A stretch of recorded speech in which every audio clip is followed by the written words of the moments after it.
মতিঝিল দিলকুশার বিভিন্ন অফিসের নিচে আশ্রয় নেয়া অসহায় মানুষদের উপর নির্বিচার হত্যাযজ্ঞ, বেধড়ক লাঠিচার্জ করে আইন শৃঙ্খলা বাহিনী।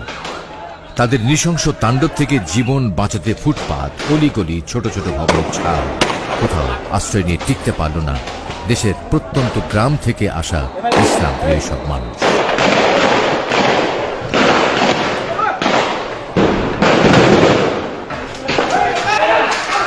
মুহুর্মুহু গুলির হুহুঙ্কারে আতঙ্কিত, সন্ত্রস্ত, আহতদের চিৎকার ধ্বনি হারিয়ে গেল।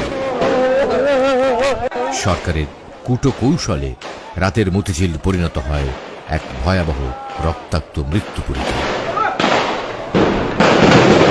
বিকেল থেকে বিভিন্ন গণমাধ্যম অফিসে মন্ত্রণালয় থেকে হেফাজতের সংবাদ পরিবেশনে নানা রকম নিষেধাজ্ঞার কথা জানানো হয়।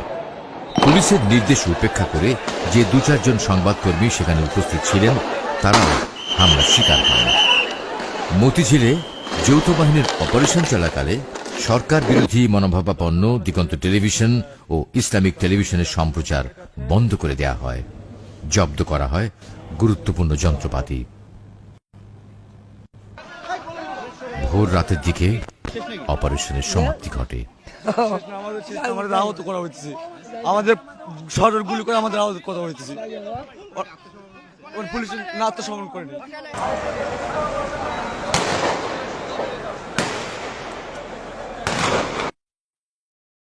একটি জাতীয় দৈনিকের অনুসন্ধানী প্রতিবেদনে বলা হয়েছে ৬ মের এই অভিযানে ১.৫ লক্ষাধিক রাউন্ড গোলাবারুদ ব্যবহার করা হয়। অভিযানে পুলিশ, র্যাব ও বিজিবির মোট প্রায় ৭,৫০০ সদস্য অংশ নেয়। এখানে এই ঢাকার সমস্ত অলমোস্ট সকল র্যাব, সকল পুলিশ বাহিনীর সকল সদস্য এবং অন্যান্য যত বাহিনী আছে, ঢাকা যে ৫টা ব্যাটালিয়ন আছে ৫টা ব্যাটালিয়ন এখানে একযোগে কাজ করেছে, র্যাব, পুলিশ, বিজিবি।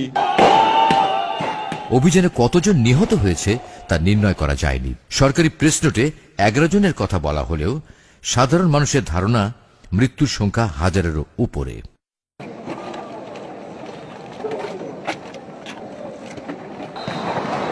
মার্কিন টিভি চ্যানেল সিএনএন তার ওয়েবসাইটে বলেছে, প্রকৃত নিহতের সংখ্যা কখনোই জানা যাবে না।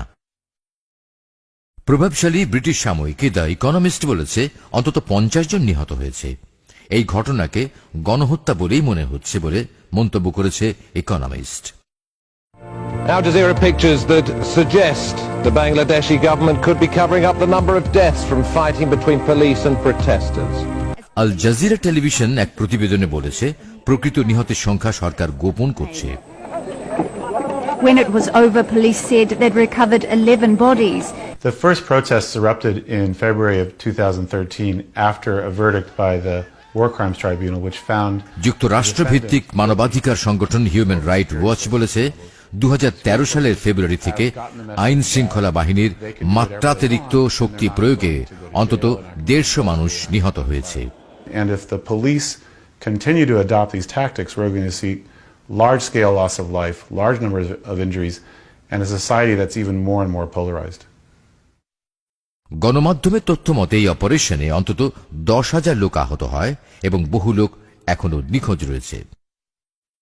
মে মাসের ৫ তারিখে রাত্রে অর্থাৎ ৬ তারিখে সেই দিন কোনো গোলাগুলি বা সেরকম কোনো ঘটনাই ঘটেনি।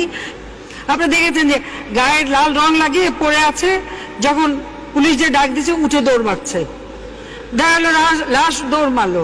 এত লোককে আমরা এই ছোট্ট জায়গা থেকে বের করে দিয়েছি শান্তিপূর্ণভাবে, সেখানে কিন্তু এক স্ট্যাম্পিডও কেউ কিন্তু আহত নিহত হয়। অনেক মানুষকে তারা শহীদ করেছে, অনেক আল্লাহর বান্দাদেরকে শহীদ করেছে, নিরহ মানুষ, জনগণ, তৌহিদি জনতা ঈমানের ডাকে আসছে, ওদেরকে শহীদ করা হয়েছে। হাসপাতালগুলোতে পড়েছিল অনেক মানুষের লাশ। প্রধানমন্ত্রী এবং মহানগর পুলিশ